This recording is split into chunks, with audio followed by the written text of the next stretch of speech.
Hello दोस्तों, कैसे हैं आप सभी। उम्मीद करता हूँ सभी अच्छे होंगे और पढ़ाई कर रहे होंगे। तो आज हम शुरू करने वाले हैं क्लास 10th का गणित का सिलेबस।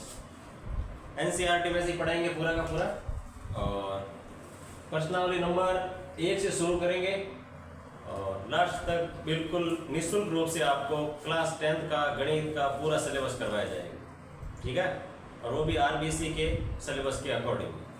तो चलो शुरू करते हैं। आज पहली क्लास है और अध्याय नंबर 1 वास्तविक संख्याएं। और वास्तविक संख्याओं के अंदर आपको दो मेन फैक्ट ध्यान रखने हैं। एक तो है अंकगणित की आधारभूत प्रमेय, और एक के नीचे आपको जो फॉर्मूला दिया हुआ है।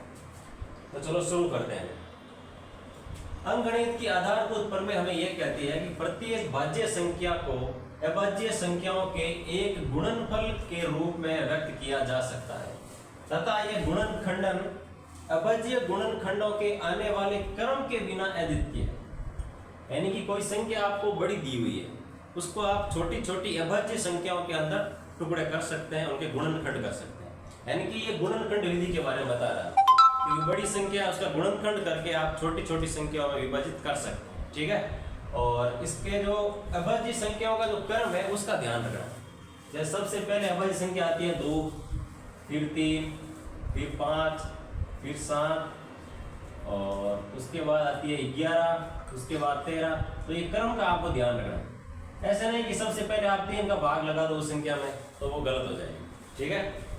और दूसरी चीज इसमें है कि एचसीएफ और एलसीएम का गुणा करेंगे तो दोनों संख्याओं के गुणा के बराबर होना चाहिए, ठीक है। एचसीएफ यानी कि महत्तम समापवर्तीय और एलसीएम यानी कि लघुत्तम समापवर्तीय। तो लघुत्तम समापवर्तीय और महत्तम समापवर्तीय का अगर आप गुणा करोगे तो जो आप संख्या दी हुई है उन दोनों संख्याओं के गुणा के बराबर होगा, ठीक है। अब हम शुरू करेंगे प्रश्नावली नंबर 1 के जो इंपॉर्टेंट क्वेश्चन है वो। और इसमें मैं इंपॉर्टेंट क्वेश्चन पढ़ाने वाला हूँ, ठीक है। ऐसा नहीं कि पूरे क्वेश्चन एक क्वेश्चन पूरे करो, नहीं। जो क्वेश्चन आपके एग्जाम में आ सकते हैं वही करवाई जाएगी, ठीक है भाई।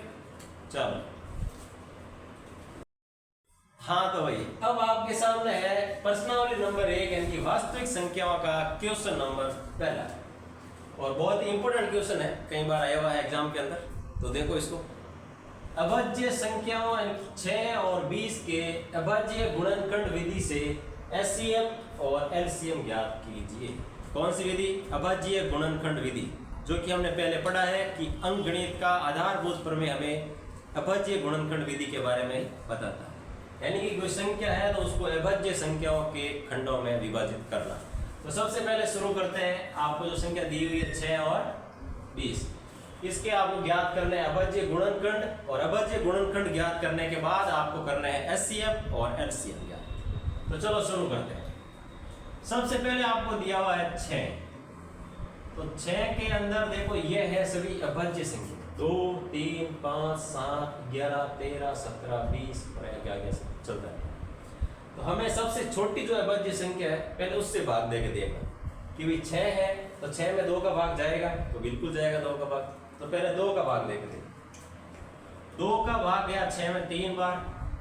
अब 3 के अंदर 2 का भाग जाएगा नहीं, क्योंकि 3 एक विषम संख्या है और 2 एक सम संख्या है। तो कौन सी जाएगी? तो आगे वाली संख्या देख लो। 2 के बाद कौन सी है? 3 का भाग दे दो। 3 में 3 का भाग गया 1 बार, शेष को ला गया 1। तो ये हो गया आपके अभाज्य गुणनखंड 6 का पूरा। फिर देखो भाई दूसरी संख्या आपको दी हुई है 20। तो 20 के भी अभाज्य गुणनखंड करो। सबसे छोटी संख्या कौन सी है? 2। 2 का भाग लगाओ सबसे पहले। 2 का भाग गया 20 में 10 बार, और 10 भी एक सम संख्या है और 10 में भी 2 का भाग जाता है, जैसा कि हम सब जानते हैं। तो सबसे पहले 10 में लीजिए 2 का भाग, आ गया 5। अब 5 में 2 का भाग नहीं जाने वाला, तो 2 के बाद कौन सी संख्या है? 3। तो 3 का भाग दो, तो 3 का भाग भी 5 में जाएगा नहीं।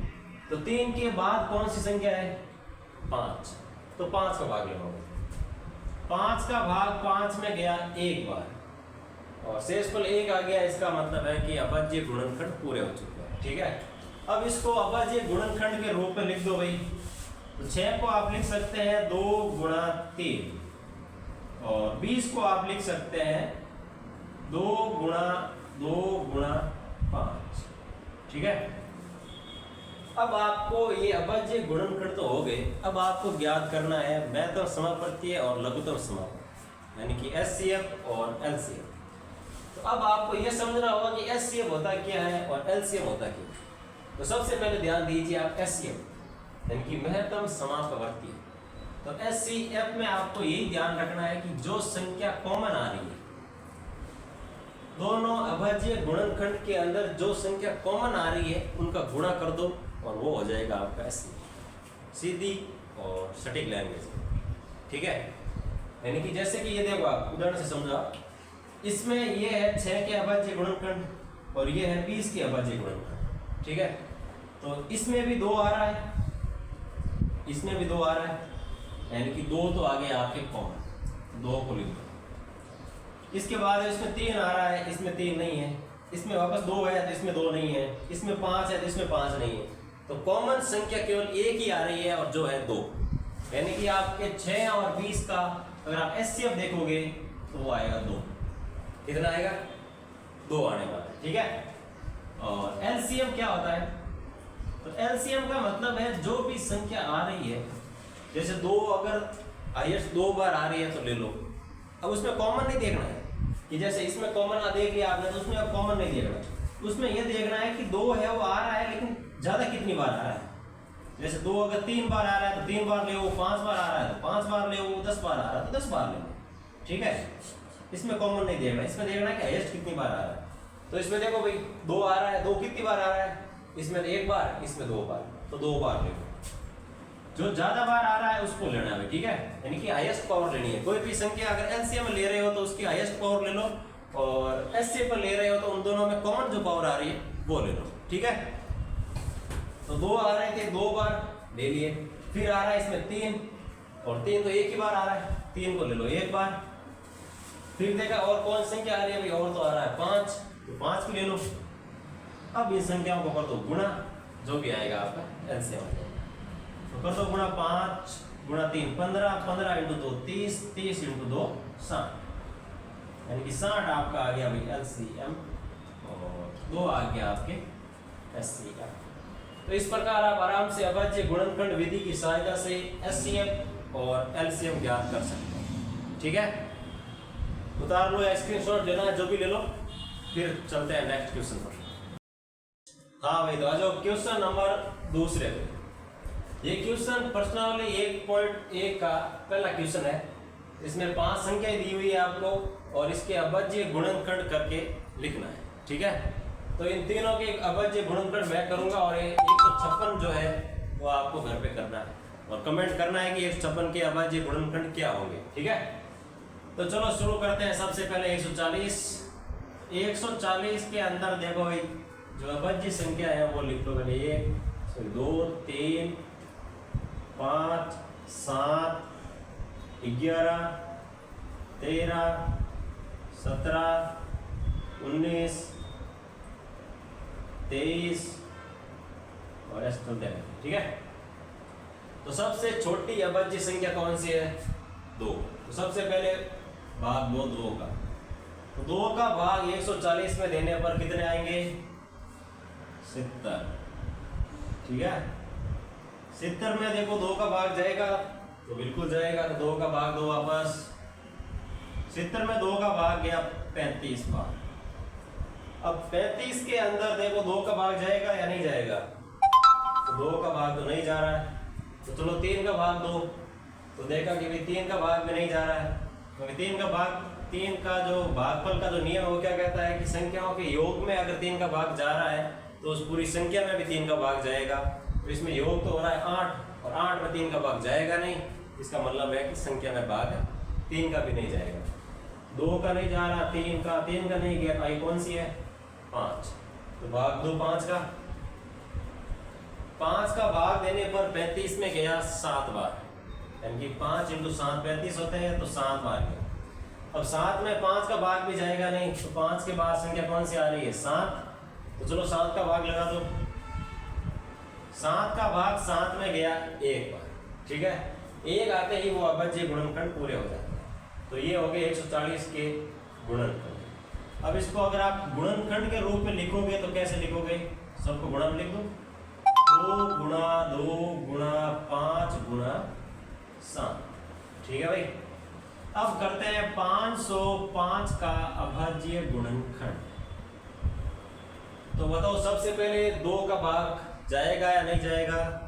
तो 5 है एक ही अंक, तो 2 का भाग तो जाने का सवाल ही पैदा नहीं होता। तो उसके बाद 3 दे रखा है, तो संख्याओं का योग कर लो। अगर 3 में योग में 3 का भाग जा रहा है तो पूरी संख्या में 3 का भाग जाएगा, और योग में 3 का भाग नहीं जा रहा है, इसका मतलब है कि संख्या में भी 3 का भाग नहीं जाने वाला। तो योग तो 10 हो रहा है, 3 का भाग नहीं जाएगा। उसके बाद देखो आ रही है 5, तो लगाओ 5 का भाग। 5 का भाग 5005 में देने पर आपके पास आएगा 1001। अब 1001 के अंदर न तो 5 का जा रहा है, तो 5 का नहीं जाएगा, मतलब किसका जाएगा भाई? लगाओ दिमाग, किसका जा रहा है बताओ।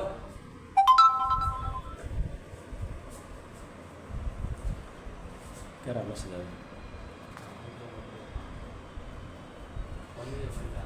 हाँ, तो भाई 5 का भाग नहीं जाएगा, तो 5 के बाद संख्या आती है आपके सामने 7। तो लगाओ 7 का भाग। 7 का भाग देने पर आपके 7 का भाग कितनी बार जाएगा? 1001 के अंदर।